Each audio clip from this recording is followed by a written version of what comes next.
आज इस वीडियो में हम जानेंगे कि मेंटल हेल्थ को अच्छा कैसे रखा जाए, उसका इस नवरात्रि के त्योहार से क्या कनेक्शन है और ऐसी कौन सी छोटी छोटी चीजें हैं जो कि फीमेल को अपनी मेंटल हेल्थ को अच्छा रखने में उसको हेल्प करते हैं। नमस्कार दोस्तों, आज का वीडियो है फीमेल की मेंटल हेल्थ पर। दोस्तों, नवरात्रि का त्योहार शुरू हो चुका है और कोइंसिडेंटली इसी नवरात्रि में 10 अक्टूबर को एक दिन आता है जो कि बहुत खास है, फीमेल के लिए बहुत खास है। वो है वर्ल्ड मेंटल हेल्थ डे। किसी भी फीमेल की मेंटल हेल्थ बहुत ही जरूरी है। हर एक घर की नींव होती है फीमेल। तो दोस्तों, आप चाहते हैं कि आपकी मेंटल हेल्थ भी अच्छी रहे और आपकी मेंटल हेल्थ इतनी हेल्दी हो कि उसकी वजह से आपको किसी भी प्रकार के हार्मोनल, फिजिकल, इमोशनल किसी भी तरह के रोग ना हो, तो बड़े ही ध्यान से देखिए इस सीरीज को और इसका मैक्सिमम बेनिफिट लीजिए और आपकी mental, physical, emotional and all over well being के लिए इस सीरीज को फॉलो करें, प्रश्विता आयुर्वेद को फॉलो करें, गर्भत्व को फॉलो करें और आपकी हेल्थ को बहुत ही बढ़िया बनाएं। पता है आपको कि मेंटल हेल्थ किसी भी फीमेल की कब बिगड़ती है? जबकि वो उसकी चाबी किन्हीं और लोगों को दे देती है। अगर लेडीज आप अपनी मेंटल हेल्थ अच्छी रखना चाहती हैं तो अपनी खुशी की, अपनी मेंटल हेल्थ की चाबी अपने बच्चे, अपने हस्बैंड या फिर अपने कोई फ्रेंड या किसी के भी हाथ में ना दे। मैं चाहती हूँ हर एक लेडीज की मेंटल हेल्थ सबसे अच्छी हो, क्योंकि हार्मोन का बिगड़ना, किसी भी फिजिकल कंडीशन का बिगड़ना, फीमेल का ओवर ईटिंग करना, फीमेल का खुद का ध्यान न देना, सेल्फ केयर पे ध्यान न देना, ये सभी चीजें तभी होती है कि जब वो किन्हीं और विषयों में जुड़ती है, अपने काम पे ध्यान नहीं दे सकती, अपने बच्चों पे ध्यान नहीं दे सकती। और नेचुरली ही फीमेल के लिए मेंटल हेल्थ इम्पोर्टेंट इसीलिए है क्योंकि अगर फीमेल स्ट्रांग है तो उसके बच्चे स्ट्रांग होंगे, फीमेल स्ट्रांग है तो उसका फैमिली स्ट्रांग होगा। और फीमेल की लाइफ में बहुत सारे स्टेजेस होते हैं। जब वो बच्ची होती है तो बाल्यावस्था, जब वो उससे बड़ी होती है तो उसकी टीनेज आती है, उसके आगे जब वो मैरिज करती है, शादी करती है, तब उसका एक अलग ही स्टेज होता है लाइफ का। उसके बाद बच्चे को रखना, प्रेगनेंसी, उसके बाद postpartum, menopause, in every stage female को अपनी मेंटल हेल्थ को अच्छा रखने के लिए बहुत सारे एफर्ट्स करने पड़ते हैं। नवरात्रि में ऐसी कौन सी चीजें होती है जो कि फीमेल को बहुत ही अच्छी लगती है? अननोइंगली फीमेल को पता नहीं होता है कि ये चीजें उसको एक मेंटल बूस्टअप देती है, ये चीजें उसको क्यों नवरात्रि में ही फीमेल सबसे ज्यादा खुश होती है। और जिनको भी गरबा खेलने का शौक है वो फीमेल तो बहुत ही खुश होती है। नए नए कपड़े पहनना, नए नए ऑर्नामेंट्स पहनना और फिर गरबा खेलने जाना, ये सभी चीजें उनको एक मेंटल बूस्टअप देती है। इसीलिए फीमेल को गरबा खेलना बहुत ही अच्छा लगता है। कई फीमेल नवरात्रि में गरबा खेलते हैं तो उनको बहुत ही अच्छा महसूस होता है। क्यों? इनके अलावा, इनके नवरात्रि के अलावा के दिनों में आपको इतनी अच्छी फीलिंग नहीं आती है। इसका साइंटिफिक रीजन एक ही है कि आप जब गरबा खेलते हो तो वो डांसिंग, वो एक्सरसाइज आप में ऐसे एंडोर्फिन नाम का एक हार्मोन है जो रिलीज करता है और जो कि आपके बॉडी को गुड फीलिंग देता है और आपको गरबा खेल के बहुत ही मजा आ जाता है। गरबा की जो एक्टिविटी है वो ग्रुप में होती है और जब ग्रुप में ऐसी एक्टिविटी होती है तो आपका अलग अलग लोगों से इंटरेक्शन बढ़ता है और इस इंटरेक्शन की वजह से भी आपकी मेंटल हेल्थ अच्छी रहती है। आप जब गरबा के स्टेप्स लेते हो, एक रिदम में, एक कोऑर्डिनेशन में स्टेप्स लेते हो, तो आपका बॉडी भी एक रिदम में आता है और उसको जो भी ये रिदम और स्टेप्स है उनकी वजह से बॉडी, माइंड और सोल का एक कनेक्शन बनता है, आपकी कॉन्शियसनेस बढ़ती है और आपको ये जो भी गरबा के स्टेप्स है वो खेलते हुए अच्छा लगता है। दोस्तों, जब नवरात्रि का त्योहार आता है तो अभी अभी मॉनसून या बारिश की सीजन जा रही होती है और शरद ऋतु यानी कि ऑटम सीजन आ रही होती है। तो इसी टाइम पे आपके बॉडी की इम्यूनिटी लो होती है। आयुर्वेद में एक कॉन्सेप्ट है ऋतु संधि, जब दो ऋतुएं, एक ऋतु का जाना और दूसरी ऋतु का आना, ये जो बीच का टाइम है उसको ऋतु संधि का काल बोलते हैं।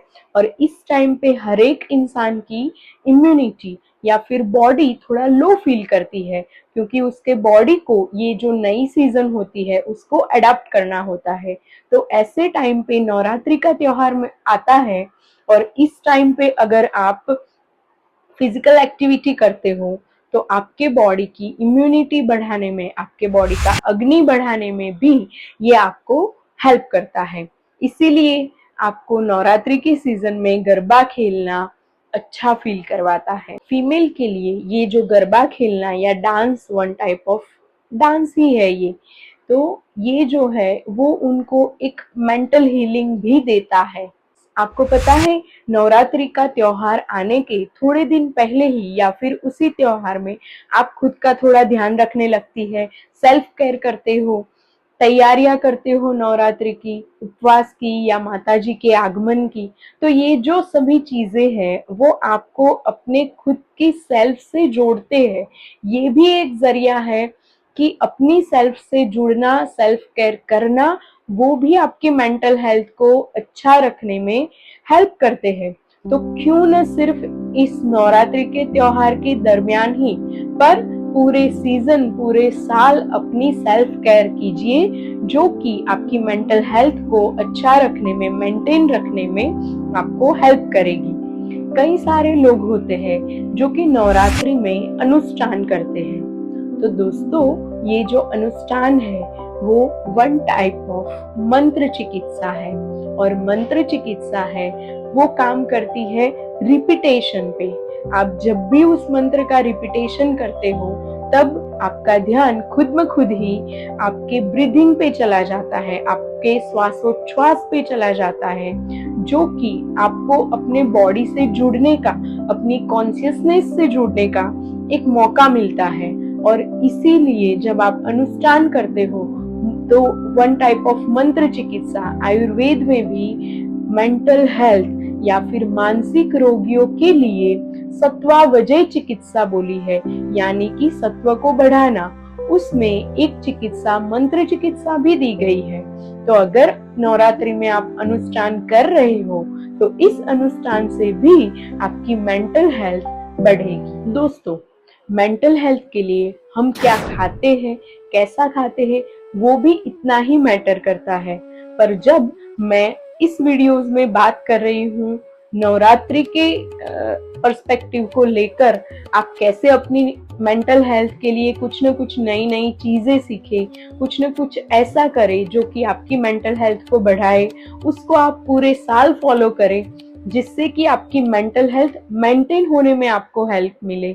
तो ये सभी चीजें हैं कि जो आप फॉलो करना शुरू कर सकते हैं नवरात्रि में।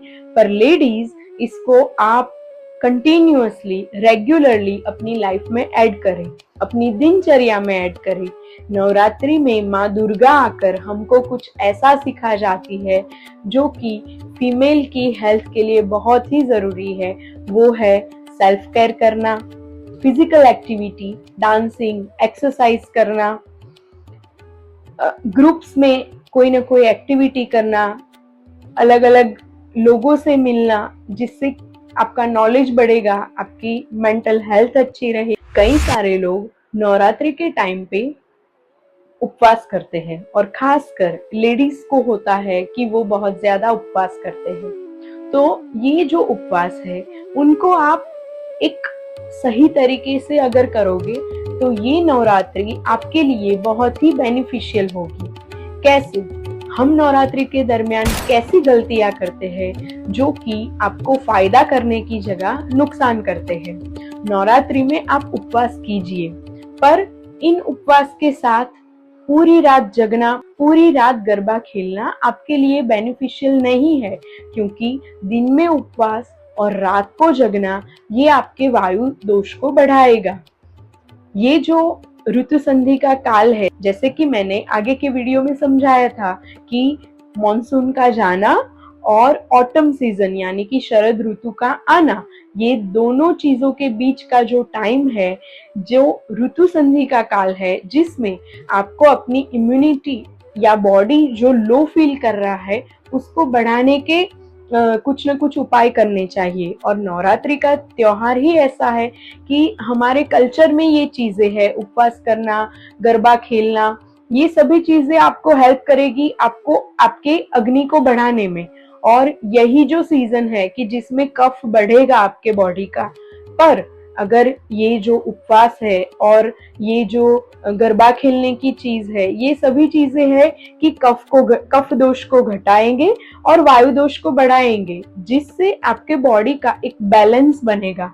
पर अगर इसी सीजन में कोई भी चीज एक्सेसिव कर ली, आपने बहुत सारे आवर्स तक अगर गरबा खेल लिया, तो फिर आपके बॉडी का वायु बढ़ेगा और आपको इस नवरात्रि का कुछ अच्छा फायदा मिलने की जगह आपको उससे नुकसान होगा।